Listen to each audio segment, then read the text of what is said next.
मन भरा ही नहीं है। Hi guys, welcome back to another new vlog. Good morning to all. कैसे हैं आप लोग? आई होप आप लोग सब अच्छे ही होंगे। तो चलिए स्टार्ट करते हैं आज का व्लॉग। आज का वीडियो बहुत ही ज़्यादा मोटिवेशनल होने वाला है आप सभी के लिए, क्योंकि आज मैं कुछ ट्रिक्स और हैक्स आप लोगों के साथ में शेयर करने वाली हूँ, जो कि मैं विंटर सीजन में करती हूँ। जो भी कुछ मैं करती हूँ कभी कभी, वो मैं आप लोग के साथ में शेयर करने वाली हूँ। मतलब विंटर में भी आप लोगों को अपना घर बिल्कुल चमकता हुआ चाहिए, वो भी बिना पोछा लगाए, और ठंड में ठंडे पानी में हाथ भी नहीं करना है, और घर बिल्कुल चमकता हुआ और बिल्कुल साफ़ सुथरा चाहिए। तो बस मैं वही आप लोग के साथ में शेयर करने वाली हूँ, तो वीडियो को बिल्कुल एंड तक ज़रूर देखना।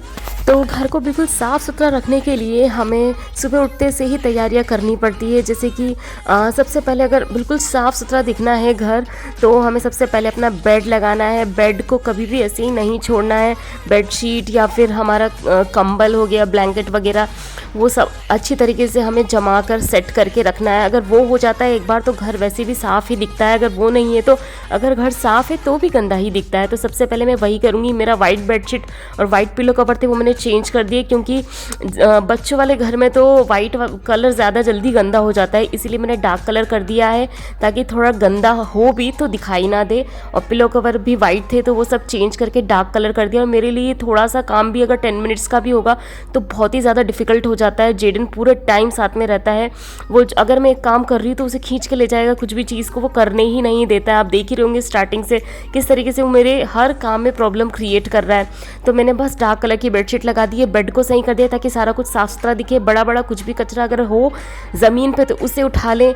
और सबसे पहले मैं कपड़े उठा लूँगी बाहर से, जो मैंने कल वॉश किए थे, क्योंकि कपड़े जब हम अंदर लेते हैं तो उसमें भी काफ़ी डस्ट या फिर डिटर्जेंट पाउडर या कुछ ना कुछ तो गिरता ही है वाइट वाइट, जिससे ज़मीन पे पाउडरी जैसा दिखाई देता है।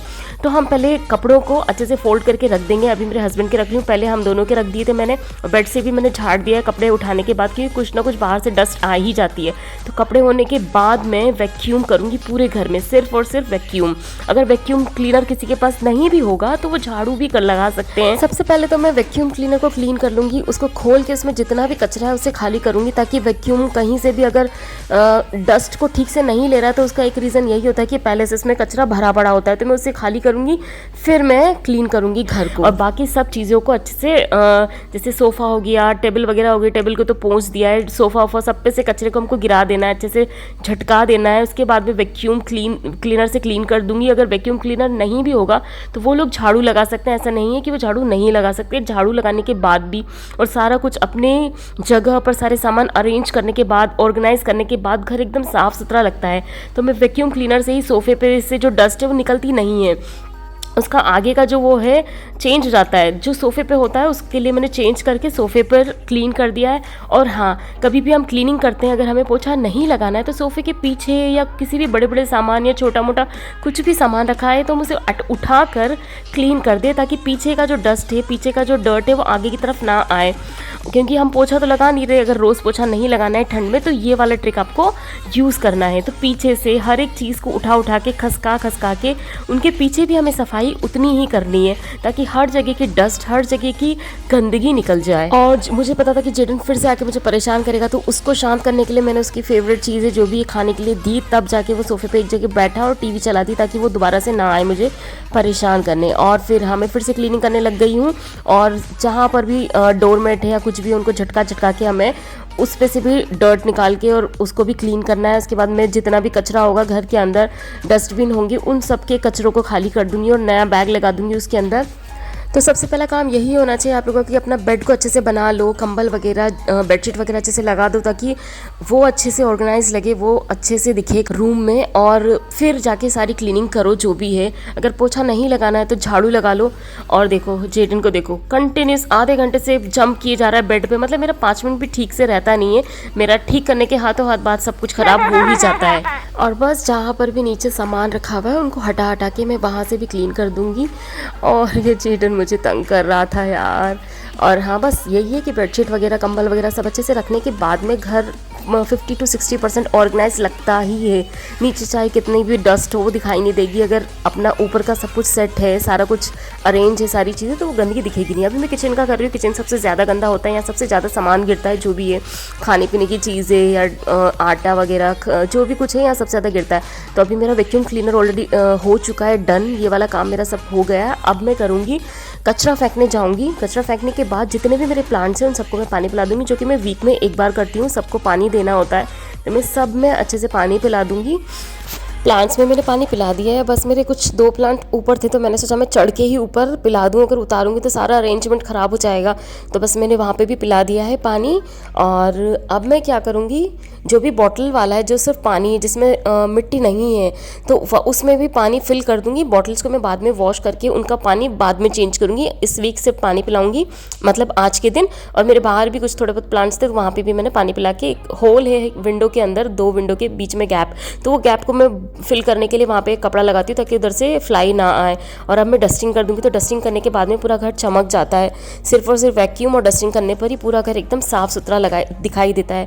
तो पूरा अच्छे से डस्टिंग कर दूँगी। और मेरे प्लांट्स के जितने भी लीव्स हैं उनको भी मैं क्लीन करूँगी, क्योंकि उन पर भी डस्ट आ जाती है, तो वो काफ़ी अच्छी ग्रीन और काफ़ी शाइनी लगने लगती है। और जितनी भी जगह है जहाँ पे भी डस्ट दिख रही है, हर जगह डस्टिंग कर दूँगी, ताकि घर जितना भी टेबल है या जो भी सामान है वो सब चमकने लगे अच्छे से, और वहाँ पे गंदगी ना दिखे। तो वो सब मैं कर दूँगी अभी। वैसे हर एक मेंबर को, घर के हर एक मेंबर को ये ध्यान रखना चाहिए कि जो चीज़ जहाँ पे रखी हुई है वो वहीं पे रखे, तो घर अपने आप में कोई भी चीज़ें इधर उधर नहीं पड़ी रहेगी और सब अरेंज रहेगी। तो मैं और मेरे हस्बैंड तो ये चीज़ करते ही है, कुछ भी सामान इधर नहीं रहता है। लेकिन घर में अगर बच्चा हो तो हम कुछ नहीं कर सकते, क्योंकि वो समझता ही नहीं है अभी, तो उसके जो भी टॉयज़ है, जो भी कुछ है, वो तो उठाना पड़ता है, वो इधर उधर पड़ा रहता है, वो कहीं पे भी कुछ भी छोड़ देता है। तो बस वो सब चीज़ें अरेंज करने के बाद में, और ऊपर जो मेरे रिमोट वगैरह है, माउस वगैरह जो भी रखा हो, वो सब क्लीन करके उसको भी अरेंज कर दूँगी। और बेड पे भी मैंने कुछ नहीं रखा था, बट अभी रखा है कुछ दिनों से, तो उनको भी साफ़ कर दूँगी। यहाँ पे भी रख नहीं सकते हैं बेड पे, क्योंकि जेडन खेलता है तो कुछ भी चीज़ें गिरा देता है, फेंक देता है, तो इसी वजह से इसके ड्रॉर वगैरह सब मैंने निकाल के रखे हुए, क्योंकि बार बार खोलना बंद करना, कुछ भी इधर रख नहीं सकते थे, ये रखने ही नहीं देता था। अभी जाके मैं थोड़ा रखने लगी हूँ, समझने लगा है, तो अभी भी कुछ गारंटी नहीं कि कितने दिन तक वो रहने देगा। तो हर एक चीज़ को, टेबल हो या जो भी हो, बेड के ऊपर सब जगह अच्छे से डस्टिंग कर दूँगी। तो बस सुबह के टाइम पे, मॉर्निंग में अगर हम 40 to 50 मिनट्स अगर घर के कामों में दे दे और ये सारी चीज़ों का ध्यान रखे, सब कुछ जगह पर रख दे, कुछ भी चीज़ इधर उधर या बेड पे, सोफे पे ना पड़ा रहने दे, तो घर अपने आप में ही बहुत साफ़ सुथरा लगने लगता है। तो इन सब चीज़ों का, छोटी छोटी बातों का ध्यान रखना चाहिए। अब मैं जेडन का पॉटी पॉट है उसको मैं क्लीन कर दूंगी ब्रश से, क्योंकि वो भी बहुत गंदा हो गया है, तो मतलब डस्ट और कुछ कुछ जम गया है उसमें, तो उसको क्लीन कर दूंगी, अच्छे से रगड़ के वॉश कर दूंगी इसको भी। और बस वॉश बेसिन पे भी पानी इधर उधर थोड़ा उड़ गया है, उसको मैं पोंछ दूंगी कपड़े से, ताकि वो भी गीला या फिर गंदा ना रहे, उसको भी एकदम क्लीन कर दूंगी। क्लीन तो ऑलरेडी किया हुआ ही है, बस उस पर जो पानी है उसको मैं अच्छे से वाइप कर दूंगी। और मिरर पे भी पानी उड़ जाता है ना, कभी हम नल से पानी लेकर कुछ काम करते हैं, तो मिरर को भी मैं ड्राई करने के लिए टिश्यू से उसको ड्राई कर दूंगी। तो हर एक चीज़ उठा के उसको पोंछना होता है, तो अच्छे से वाइप हो जाता है, ताकि पानी इधर उधर से ना टपके। तो बस हमें छोटी छोटी जगहों को, छोटी छोटी चीज़ों को भी उठाकर नीचे से क्लीन करना है, ताकि उनको भी हमें अवॉइड नहीं करना है, ताकि नीचे भी गंदगी ना रहे। तो वो सब क्लीन रहेगा ना, तो सारा घर अच्छे से चमकता हुआ दिखेगा। तो मेरा ऑलमोस्ट सारा कुछ क्लीन हो चुका है। मैंने पोछा नहीं लगाया, अगर आप चाहो तो पोछा लगा सकते हैं। अगर ठंड में पोछा नहीं लगाना है तो ये सारी चीज़ों का ध्यान रख के भी आप अपने घर को बिल्कुल चमकता हुआ, बिल्कुल साफ़ सुथरा रख सकते हैं। तो ये वाला ऑप्शन आप अपनी लाइफ में अपना सकते हैं ठंड में। और ये वाला जो वीडियो है पोछा लगाने के बाद का है, तो पोछा लगाने के पहले और बाद में कोई डिफरेंस नहीं है, दोनों तरीके से क्लीन हो जाता है। बट अगर नहीं लगाना है तो ये एक है, तो इस तरीके से आप घर को साफ रख सकते हैं। पोछा लगाने के पहले भी मैं दिखा चुकी हूँ, और पोछा लगाने के बाद में भी। अब दुबई में तो इतनी ठंड नहीं है, तो पोछा तो लगा ही सकते हैं। अगर कभी कभी मन नहीं है लगाने का, तो ये आप ऐसा करके भी अपने घर को चमकता हुआ साफ सुथरा रख सकते हैं। और जहाँ बहुत ज़्यादा ठंड है तो वो लोग तो ऐसा कर ही सकते हैं, और कारपेट वगैरह बिछा के रखते हैं, तो वो तो इजीली झड़ जाता है झाड़ू से या फिर वैक्यूम क्लीनर से। अगर कारपेट नहीं है तो भी आपका घर ऐसे साफ सुथरा लग सकता है। तो बस हमें छोटी छोटी सी बातों का ध्यान रखना है। अगर हम इन सब बातों का ध्यान रखेंगे तो हमारा घर हमेशा साफ ही रहेगा, चाहे वो कोई सा भी मौसम हो, हमारा घर हमेशा साफ सुथरा ही रहेगा। तो हमें ऐसे घर के सारे छोटे छोटे से कॉर्नर बने हुए होते हैं, या कोई भी सामान रखा हुआ उनके नीचे, ये सारी चीज़ों को ध्यान रख के अपने साफ सफाई का ध्यान रखना है। उनके नीचे भी क्लीनिंग करनी है, तो हमारा घर हमेशा साफ ही रहेगा और हमें ज़्यादा मेहनत रोज़ नहीं करनी पड़ेगी। अगर वीडियो थोड़ा भी अच्छा लगे तो सब्सक्राइब करना बिल्कुल